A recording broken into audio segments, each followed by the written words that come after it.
Iyi ni radio BBC gahuza miryango. Ivugira i Londres kuri metero 19, 25, 31 na 41. Ivugira ku mirongo ya FM mu karere k'ibiyaga bigari no kuri interineti kuri bbcgahuza.com.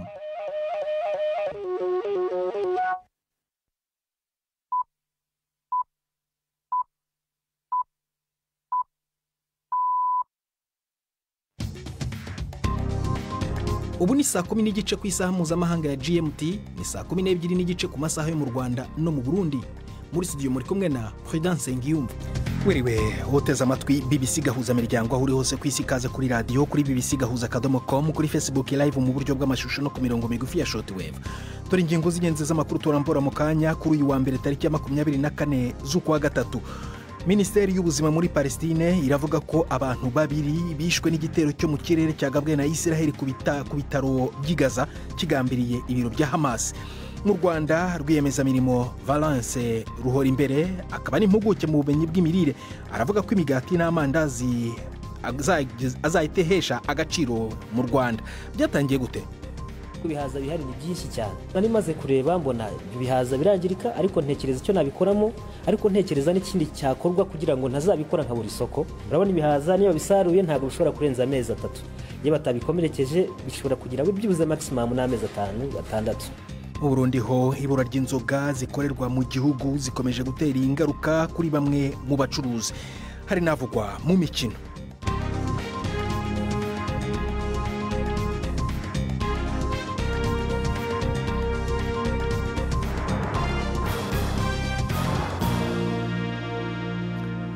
Byose n'ibindi bikubera muri amakuru ni mukanya nyuma yandi makuru y'ingenzi avugwa ku isi mugezweho na nini radukunda. Ubushikiranganje bw'inkoro yo hagati mu gihugu muri Turkiya buvuga ko abantu barenga 1,100 batawe muri yompi inyuma y'imyeyerekano imaze iminsi yo kwiyamiriza ifungwa ryabaye mu ndwi iheze ry'umukuru w'igisagara ca Istanbul Ekrem İmamoğlu akunzwe cyane aregwa ibiturire.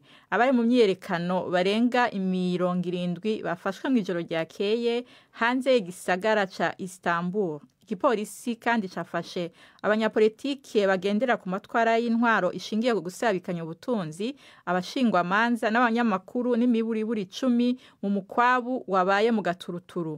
Bwana İmamoğlu anegura cyane President Erdogan yatowe ku mugaragaro n'umugambwe wiwe CHP ngo abe umukandida mu matora y'umukuru w'igihugu yitezwe mu kiringo c'imyaka 3. Akanama k'umuryango w'ibihugu vya Buraya kasavye Turkiya gukingira uburenganzira ntayegayezwa bw'abanyagihugu. Mu kiganiro yagiranye n'abanyamakuru i Bruxelles, umuvugizi wako kanama Guillaume Mercier yavuze ko naho bifuza ko Turkiya iguma ifatanye n'Uburaya, ivyo bisaba ko umuntu yiyemeza neza gukurikiza amategeko ya demokrasi. Icyo twavuga ni ifatwa rya Meya İmamoğlu n'abigaragambya basaba ko Turkiya yakubahiriza amahame ya demokrasi amaze igihe. Nk'umunyamuryango w'akanama k'Uburayi ndetse wifuza kwinjira mu muryango umwe bw'Uburayi, Turkiya igomba kubahiriza indangagaciro za demokrasi, uburenganzira bw'abategetsi batowe ndetse n'uburenganzira ku bigaragambya mu mahoro bigomba kubahirizwa uko byakabaye.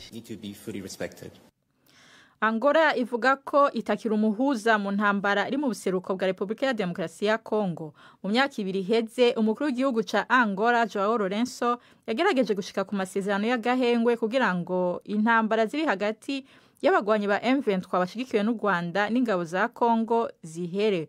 Mu mezi ya vuba heze M23 yarafashe uturere twinshi dukungahaye ku mabuye y'agaciro. Mu ndwi iheze ku buryo butari bwitezwe, Qatar yaratangaje ko yakiriye ibiganiro hagati ya Perezida w'u Rwanda Paul Kagame na mugenzi we wa Kongo Felix Tshisekedi.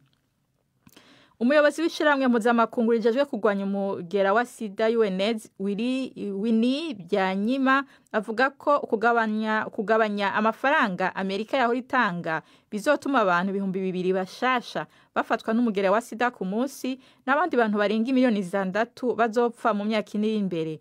Ari mu kanama i Geneve, Byanyima yaburiye ko ivy'iryo gabanuka rimaze kugira ingaruka mbi cyane ku bagore n'abakobwa. Ni inkuru ya Imogen Fox mwumva mwijwi rya Yvette Kabatesi.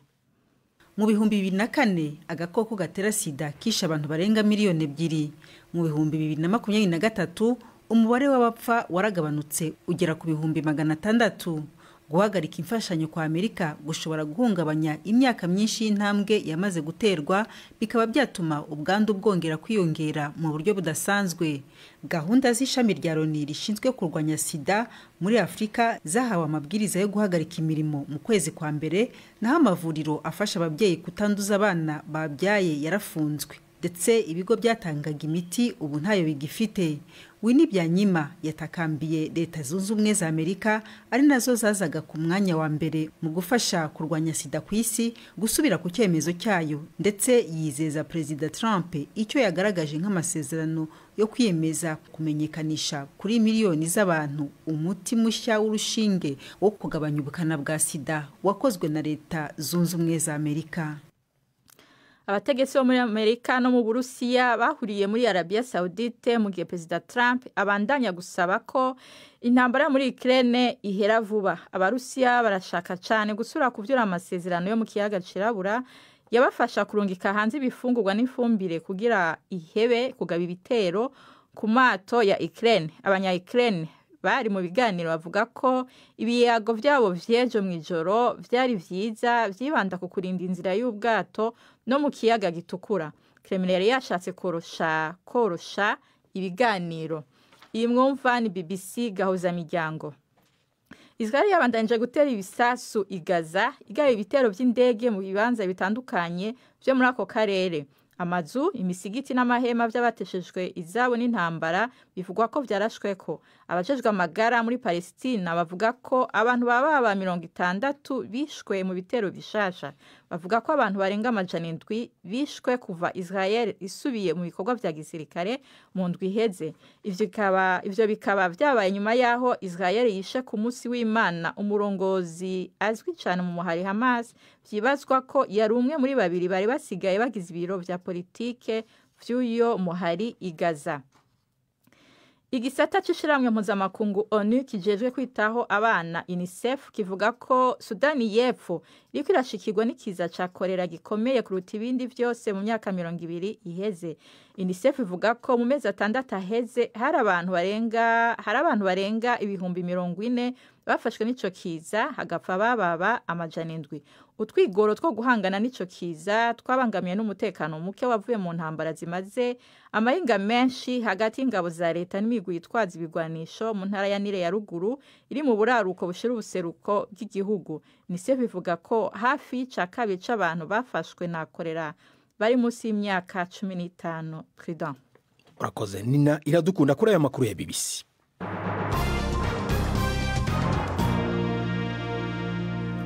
Ikaze ku makuru arambuye duhera mu burasirazuba bwo hagati. Minisiteri y'ubuzima muri Palestine iravuga ko abantu babiri bishwe n'igitero cyo mu kirere cyagabwe na Isiraheli ku bitaro by'i Gaza kigambiriye ibiro bya Hamas mu rwego rwa politiki. Hagati aho ibikorwa bya gisirikare byo ku butaka bya Isiraheli nabyo biri kuvugwa kuri uyu wa mbere. Inkuru ya Emile Nader uri Yerusalemu muri yumva mu ijwi rya Jean-Claude Mwambutsa. Amashusho yerekana akajagari kakurikije igitero inyubako yo hasi y'ibitaro Nasser igurumana n'icyumba cyo kwita ku barwayi cyasenyutse. Byavugaga ko Ismail Barhum, umukuru w'ishami rishinzwe imari rya Hamas, yari umwe mu bayobozi babiri bakuru ba biro nyobozi y'uyu mutwe bari basigaye muri Gaza, ngo yari mu gice cyita ku mbagwa aho yivuzaga ibikomere yatewe n'ikindi gitero cyabanje. Inzego z'ubuzima muri Palestine zavuze ko umwana w'imyaka 16 wari umaze kubagwa ari umwe mu bapfuye, naho abandi benshi barimo abakozi bo kwa muganga bagakomereka. Umukuru w'ibi bitaro yashinje Israel kurenga ku mategeko mpuzamahanga agenga ibihe by'ubutabazi. Ministre w'ingabo wa Israel yavuze ko Barhum yaraherutse kugirwa ministre w'intebe mushya wa Gaza, cyakora Hamas yari itarabyemeza. Israel ikomeje gukaza ibitero byo ku butaka no mu kirere. Amakuru akavuga ko mu gitondo cy'uyu wa mbere habaye ibitero karahabutaka mu miji irimo Rafah na Khan Yunis. Ejo ku cyumweru inzego z'ubuzima zatangaje ko abanyapalestine bamaze kwicwa kuvaho Israel itangirije ibikorwa bya gisirikare muri Gaza bamaze kurenga ibihumbi 50. tujye mu Bubiligi aho BBC gahuzamiryango yaganiriye n'umugore winjiye mu mateka y'iki gihugu aba umwiraburakazi wa mbere watowe kuba umudepite kuva inteko ishinga amategeko y'Ububiligi yashingwa mu myaka irenga 190 ishize. Umugore Lydia Mutebere Ngoyi akomoka muri Repubulika ya Demokarasi ya Kongo yaganiriye na Alain Majesté uri Buruseli atwoherereza inkuru ikurikira. Byasabye imyaka 194 kugira haboneke umugore w'umwirabure mu namashinga amateka y'Ububiligi. Lydia Mutebere Ngoyi w'imyaka 47 yamuka ku bavyeyi babimukira bava mu gihugu ca Repubulika ya Demokarasi ya Kongo. Yavukiye mu gisagara ca Lubumbashi muri ico gihugu akaba yashitse mu Bubiligi afite imyaka 6. Uyu mupfasoni yatanguye gutorwa mu nama z'amakomine aho yararongoye inyubako ahandi akazezwa imibano. Ni kandi impirimbanyi mu mashirahamwe agwanira agateka k'abagore na cane cane abamuka muri Afrika. Nayo kubona yaratowe akaba uwa mbere muri ayo mabanga avuga ko atari gihamana. Le fait pour moi d'être une femme africaine qui siège. Kuba umushinga amateka yamuka muri Afrika ni iteka sigihamana. Kuko nimba ndi ngaha mu nama nshinga amateka y'Ububiligi ndi ku rugamba rwo kurwanya ikumigwa iyo riva hose, ndi ngaha kugira ngo abahora abandi igitsina cabo, amamuko yabo, ubwoko bwabo, ndi ku rugamba rwa politike rwo kurwanira abanyagihugu bacinyijwe nko muri Kongo aho abagore bafatwa ku nguvu. Dutegerezwa kugondoza abategetsi b'abanyagitugu muri Afrika gutegura amatora yizewe na bose, bakareka kunyuruza abamenyesha amakuru bavuga ukuri, bakareka kwica abari mu myerekano basaba demokrasi. Kuba muri iyi nama nshinga amateka ni ingwano sugukayangana. Pour moi, siéger au Parlement, c'est un combat et pas un privilège. Mbega abamuka muri Afrika bobo baba mu Bubiligi bakiguta iryo torwa giwe. Claire ni umunyarwandakazi abi Buruseli. Kugira umudepite ukomoka mu karere k'ibiyaga bigari mu nteko nshinga amategeko y'igihugu cy'Ububiligi bifite inyungu n'akamaro bikomeye mu gutuma igihugu cy'Ububiligi kigira umurongo uboneye muri politike yabwo irebana n'imibanire mu biyaga bigari. Uwo mwizero bahurije ko na Alain nawe nyene aba muri aruko bw'Ububiligi. Uburenganzira bwawe ushobora kubushikako ukabona ko ufise inguvu, ukabona ko ufise ishaka, byose birashoboka. Bimukira nabo muri no myaka canke abazoza nabo nyene batokwitinya. Nayo mu gihe hari ababiligi bamwe bavuga ko bari imperekeza uwo mupfasoni yatowe mu bwambwe b'abasocialiste arabakurira inkoni ku gishitsi. Je suis belge et je suis député. Ndi umubirigi kandi ndi umushinga amateka, sindi imperekeza na gato. Ababiligi bibaza ko twebwe inkewa turi imperekeza, barihenda, ahubwo niwo mperekeza. Aha i Buruseli n'uwatwara Philippe Close aravuga ko abahaba bamuka mu bihugu birenga 180 kandi bategerezwa kubana abatwita imperekeza kubera iyo twamuka barihenda cyane. Iyo hageze amatora dutora ca kimwe n'ababiligi bamuka mu Bubiligi, amashwi yacarangana, dutegerezwa kubahuka, dutegerezwa kugwanira uburenganzira bwacu kuneza abatwamukako. Parce que ce n'est pas pour nous, c'est pour les générations à venir, c'est pour le futur. Lydia Mutebere Ngoyi avuga ko indoto yiwe ari uko n'abandi bagore botorwa ku bwinshi muri ico gihugu c'Ububiligi gifise abirabure bakomoka muri Afrika yo musi ya Sahara barenga umuriyoni. I Buruseli mu Bubiligi, Alain Majesté Barenga. BBC gahuzamiryango tugeze ku isaa moya zibura iminota 18 mu Rwanda no mu Burundi. Mu kanya turagarako ku makuru arambuye. Ndi Prudence Ngiyumva. BBC gahuzamiryango Igoma ni kuri FM 93 n'ibice 8. Ntabwo ari ifunguro ry'abagore cyangwa abana nk'uko bamwe babyibeshya, nta nubwo ari ifunguro ry'ababuze ibindi biribwa nk'uko abandi babikeka. Ayo ni amagambo ya Valence Ruhorimbere, impuguke mu bumenyi bw'imirire food science mu Cyongereza. Amaze gushinga uruganda rukora imigati n'amandazi mu bihaza bamwe bita imyungu, ndetse akanavuga ko bizatuma bisubirana agaciro kabyo. Yongeraho ko ngo ashaka ko iki kiribwa cyakwitabwaho ngo kuko gifite intungamubiri nyinshi. Ku bahinzi bihaza avuga ko iki gihingwa kizagira uruhare mu kuzamura ubukungu bwabo. Ikigali ni inkuru ya Jean Claude Mwambutse. Aha ni mu ruganda rw'imigati Iwacu Bakery Solutions, turi mu murenge wa Kabarore w'akarere ka Gatsibo. Ni uruganda rwifashisha ibihaza mu gihe imigati isanzwe n'ibindi bisa nayo ikorwa hiyambajwe ifarini ikomoka mu ngano. Aka ni agace keza ibihaza ku bwinshi kubera ifumbire nyinshi haboneka, dore ko ari agace korora inka nyinshi. Valence Ruhorimbere, umusore w'imyaka 29, ni impuguke mu bijyanye n'ubumenyi bw'imirire, akaba ari we wiyemeje gutangira uyu mushinga nyuma yo kubona umusaruro mwinshi wangirikaga. ibihaza bihari ni byinshi cyane. Nari maze kureba mbona ibihaza birangirika ariko ntekereza icyo nabikoramo, ariko ntekereza n'ikindi cyakorwa kugira ngo ntazabikora nka buri soko. Urabona ibihaza niyo bisaruye ntabwo bishobora kurenza amezi 3. Iyo batabikomerekeje bishobora kugira byibuze maximum n'amezi 5-6. So rero natwe mu rwego kugira ngo twe twabikoresha nubwo umugati tutamara igihe kirekire ariko byibuze barawukonsoma kenshi. Nyuma y'igihe akora ubushakashatsi, Valence yiyemeje gushinga uruganda rukora imigati, amandazi n'ibindi biribwa nkabyo yifashishije igihaza. Ngo yasaga n'ushyira mu bikorwa ibyo yize mu ishuri, dore ko amasomo ye ya kaminuza yibanze ku bumenyi mu by'imirire cyangwa food science mu cyongereza. Imbere mu ruganda rwe rukiri ku rwego ruciriritse, abakozi babarirwa mu 10, buri wese ashishikariye inshingano yahawe. Muri bo harimo n'abanyeshuri baje kwimenyereza umwuga. Kuko byemezwa na Ruhorimbere, igihaza ni ikiribwa gikungahaye ku ntungamubiri, ariko abaturage bakaba badakunda kubirya kubera ubumenyi buke ndetse no kuba batazi uburyo butandukanye bwo kubitegura. Aha rero ngo niho yabonye ishoramari. Igihaza imiterere yacu rero nari amafibre arimo, magnesium zirimo. Murabizi ko ibintu dufata breakfast dufata cyangwa se ifunguro rya mu gitondo, ari gihe abaturage rero benshi bakunze kureba bagafata ibintu mubiri utari bukenere, bikarangira wenda mubiri udakoze neza kubera ko batawuhaye ibyo rushaka. So twebwe rero bafashe byarinda zirimo za ntungamubiri zivuye mu gihaza, dutekereza ko wa mubiri wabashije kubona ibyibanze ukeneye. Mu gihaza rero harimo zo ntungamubiri zitandukanye, by'umwihariko vitamine C. Twagerageje no gukora ubushakashatsi inshuro zitandukanye dufatanije n'abari muri kaminuza y'u Rwanda, tureba se kuko niyo tubitunganije hari process hari zitakara, ariko dusanga byibuze ku kigero cya 70% bisigaramo. Ruhorimbere avuga ko iki gihingwa kitahabwaga agaciro kigiye guhindura ubuzima bw'abaturage. Nubwo twongeyeho umwihariko w'igihaza, ariko twebwe ahubwo byagabanyije cost. Kugihaza kirahendutse ugereranyije n'ifarini. So na sukari yacu turayigabanya. Nuvuga ngo twebwe wa mugati wacu n'ubundi n'uburi mwizo ntungamubiri twasimbuje ibimera, n'igiciro cyacu kiraringaniye. Yaba ari quantity na quality arabibona. Busanzwe bafata iyo babona ari nazi risanzwe ingano bakeneye bagasanga barabituye bitewe n'uko ibintu byahenze.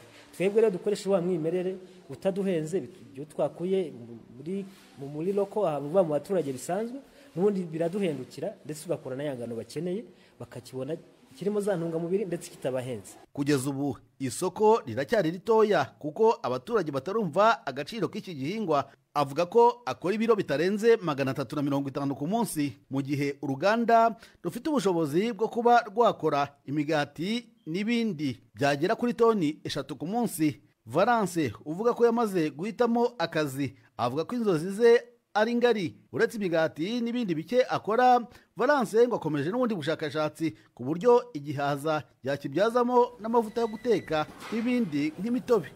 Jean-Claude Mwambutsa, BBC Gahuza Miryango, mu karere ka Gatsibo k'intara y'Iburasirazuba. Tuve mu burasirazuba bw'u Rwanda tujye i Bujumbura, aho bamwe mu bafite amahoteli ndetse n'amazu y'ubucuruzi bavuga ko ikibazo cy'ibura ry'ibinyobwa bya Bralirwa bikomeje mu gihugu biri kugira ingaruka ku bucuruzi bwabo. Biraba mu gihe tumwe mu tubari ndetse twanafashe ingamba zikakaye zirimo nko gutegeka abakiriya kubanza kugura ibyo kurya mbere yo guhabwa inzoga cyangwa ikiri nk'uko kibizwi mu Kirundi. Ni ikibazo kikiri mu gihugu rero, nk'uko tubyumva muri iyi nkuru tubasubiramo ya Gildas Hundi Mpundu. Umubosi yavuze yuko ati jenzo hava mpika abantu baza barayikorera isuku ibyo kudandaza ndabihebe, hama ayugare ntisubiye kwakira abakiriya aronke ndere nk'umuntu umwe akumakora. Uyu ni Emmanuel ajeje gukurikirana ibikorwa muri mwe mu hoteli zo ku mugwa mukuru wa politiki Gitega. Ariko asigura ingene ibintu byifashe nabi kubera ihoteli aramutswa itakironka neza ibinyobwa byishira hamwe Bralirwa bisanzwe bikundwa n'ingenzi. Yemeza ko uruhombo ari runini. Je kuva ntanguye ngaha twaronka inzoga 5 mu ndwi canke 4, mugabo tugeze kuri 2, kandi nako 2 karutwa na rimwe rya kera. Kubera kera ngiye kuri inzoga wasanga ndiko ndiha natwara nko miliyoni urenga, mugabo ngiye kuri ntwara mu 400. Cyumva yuko ubunye turi mu ruhombo rudasanzwe. Dukontorora kundwi ku nzoga gusa zikiboneka naho zaboneka nabi wasanga kundwi ndiko ndaronka 600.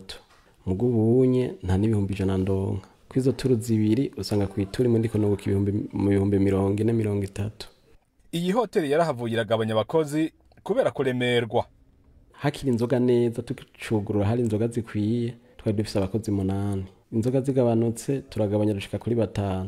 Ubu tugeze ku bakozi 2 abandi bose twarabarungitse kandi imishahara twateye tuyitibura. Haraciye hafi imyaka 3 inzoga za Braludi zitaboneka neza mu Burundi. Ibi bituma aho zibonetse haba uruhagarara abantu bakazirwanira canke ugasanga umukiriya yaguze nk'amacupa 5 icarimwe kubera bazi neza ko mu mwanya mutoya zizoba ziheze. Hari n'ubunywero buzinyegeza canke bukazana amananiza ku bakiriya. Uyu munyagihugu biramaze kumushikira. Oya kabisa ntivyoroshe muri iyi minsi yo gikurondera ikinyobwa ca Braludi. Jewe ndaherutseyo bambwira yuko kugira ngo bampe inzoga ashobora kunwa ari uko ashobora kugurana n'inzoga bita Vitaro kugira ngo ashobore kuronka nk'ikiyeri canke ari umwa Amstel akambwira yuko agurana na Vitaro kugira ngo aronke Amstel. Ubuherutse hoho kabaye kamaramaza kuko twaragiye tugiye dusanga zirahari batubwira yuko umuntu ashobora kuronka inzoga ari umuntu ashobora kuvaho aguze inyama. Mu mpera z'uku kwezi kwa kabiri abashinga amateka baravyiyamirije aho basavye umushikiranganje w'ubudandaji gufata ingingo. Ikinagira sabe kwabo bantu ubwo bari buto bobirija ngo cugende utanywe fantako Vitaro fungura kucingufu naho nyene mu bafatira ibihano. Umushikiranganje Shantare Nijimbere yavuze ko ababikora bagiye kubihanirwa. Kuzukuri ivyo birabujijwe mu budandazwa kuko code de commerce ivuga advantage umwe no kuvuga ngo abaguzi bikikamukiza bakakugira ko imbere y'uko ugura kino kintu babanza kugusaba kugura ikindi bisanzwe bibujijwe n'amategeko kuko advantage umwe bizemewe n'amategeko ngombwa yuko iyo bimenyekanye abajeje intwaro bari hafi ko bashobora kwimenyesha kugira ngo badufashe gutuza abo bantu bikikamukiza kuko abariko bakora bidahuye n'amategeko. Bene ubu basigura ko ivyo bakora babiterwa nuko inzoga bazironka bigoranye rimwe rimwe bakazihabwa zizimvye cane mu nyuma leta ngo ikabategeka kugurisha ku giciro kiri hasi. Imwe mu mvo zituma inzoga za Braludi zikena ni ubukene bw'amafaranga y'agaciro. Mu bushikiranganje bw'ubudandaji bamenyesha ko bariko barakora ibishoboka vyose kugira ingorane itorerwa umuti. Gildas Yihundi Impundu i Bujumbura.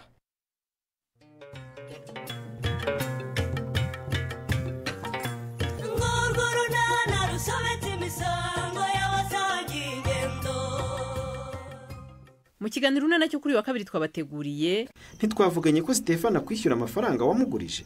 None niba ntayo yampaye kuki atayaguhase?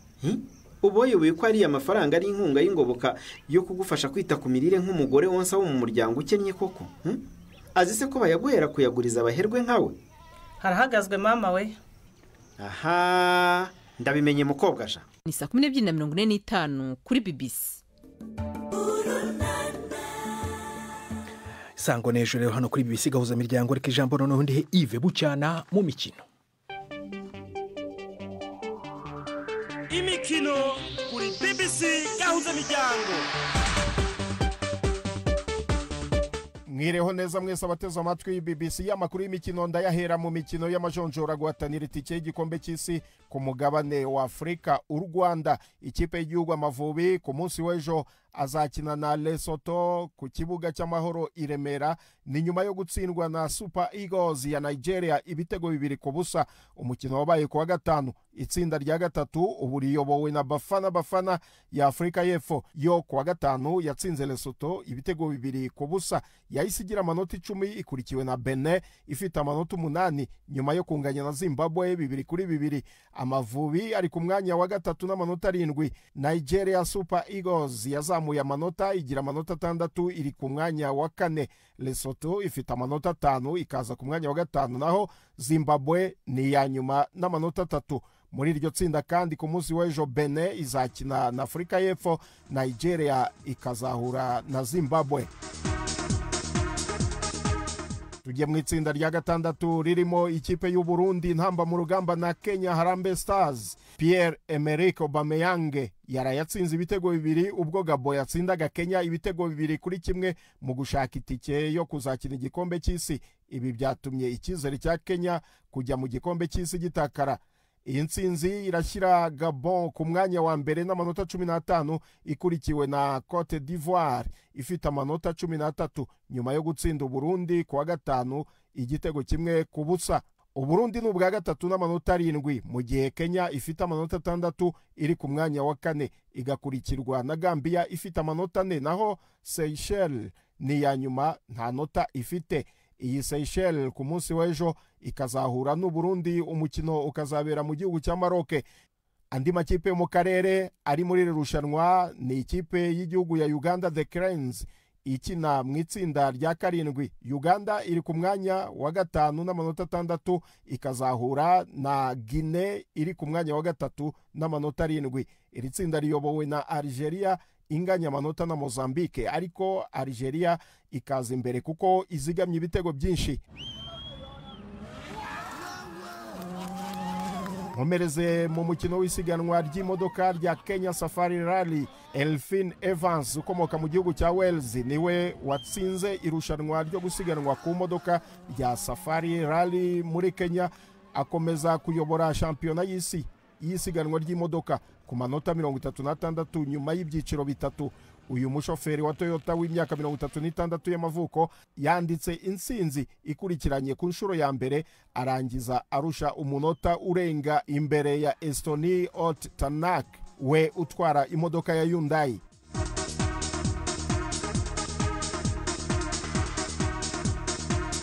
Subire mu mpira w'amaguru ariko ku mugabane w'Uburayi naho haravugwa imikino ihuza ibihugu, ibyo bita National League. Ubufaransa bwatsinze Croatia ibitego 2-0 bwishyura ibyo bwari bwatsinzwe mu mukino ubanza mbere y'uko amakipe yombi akizwa na penalty. Ubufaransa butsinda kuri za penalty 5-4. Ubufaransa bwatwaye icyo gikombe mu mwaka wa 2021 bukaba bwahise bubona itike ya 1/2.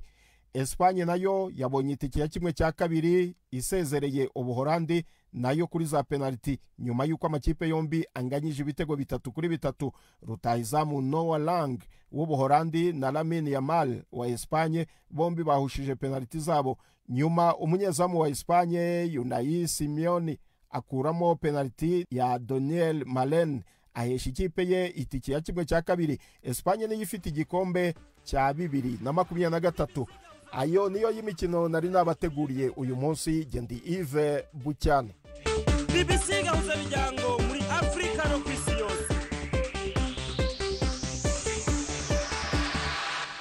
Urakoze Yves Bucyana kuri ayo makuru y'imikino, ari no kudusingiriza mu gusoza ibiganiro byacu byo kuri uyu wa mbere. Gusa ndabona Nina iradukunda garutsa muri studio kutwibutsa amakuru y'ingenzi avugwa ku isi. Nina. Ubushikiranganje bw'intara yo hagati mu gihugu muri Turkiya buvuga ko abantu barenga 1,100 batawe muri yompi inyuma y'imyerekano imaze iminsi yo kwiyamiriza ifungwa ryabaye mu ndwi iheze ry'umukuru w'igisagara ca Istanbul Ekrem İmamoğlu akunzwe cyane aregwa ibiturire. Abari mu myerekano barenga 70 bafashwe mu ijoro ryakeye hanze y'igisagara ca Istanbul.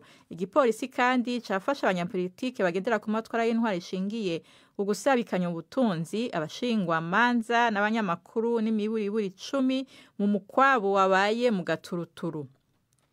Angola ivuga ko itakira umuhuza mu ntambara iri mu buseruko bwa Republika ya Demokarasi ya Kongo. Mu myaka 2 iheze umukuru w'igihugu ca Angola Joao Lourenço yagerageje gushika ku masezerano y'agahengwe kugira ngo intambara ziri hagati y'abagwanyi ba M23 bashigikiwe n'u Rwanda n'ingabo za Kongo zihere. Mu mezi ya vuba heze M23 yarafashe uturere twinshi dukungaye ku mabuye y'agaciro. Umuyobozi w'ishiramwe mpuzamakungu rijejwe kugwanya umugera wa sida UNAIDS Winnie Byanyima avuga ko kugabanya amafaranga Amerika yari itanga bizotuma abantu 200,000 bashasha bafatwa n'umugera wa sida ku munsi n'abandi bantu barenga 6,000,000 bazopfa mu myaka 4 iri imbere. Abategetsi bo muri Amerika no mu Burusiya bahuriye muri Arabia Saudite mu gihe Perezida Trump abandanya gusaba ko intambara yo muri Ukraine ihera vuba.